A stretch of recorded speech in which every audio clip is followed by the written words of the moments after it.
Hi friends, கத்திரிக்காயை வச்சு இந்த மாதிரி டிஃப்ரெண்ட்டாக சூப்பரான டேஸ்ட்டில் ஒரு சைட் டிஷ் செய்யலாமா? வாங்க எப்படி செய்கிறதுன்னு பார்க்கலாம்.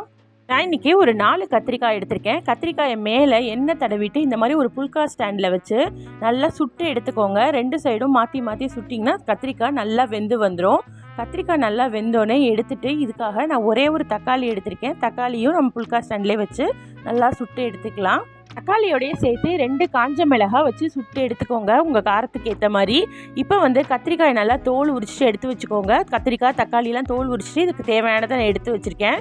இப்போ ஒரு பவுலில் 1 பவுல் அளவுக்கு வெங்காயம், கொஞ்சமாக கொத்தமல்லி சேர்த்துக்கோங்க. நம்ம சுட்டு எடுத்த மிளகாய், நம்ம சுட்டு எடுத்த தக்காளி, அப்புறம் நம்ம தோல் எடுத்து வச்சுருக்க கத்திரிக்காய் எல்லாத்தையும் சேர்த்துட்டு தேவையான அளவு உப்பு சேர்த்து இதுக்கு நல்லெண்ணெய் சேர்த்துக்கோங்க.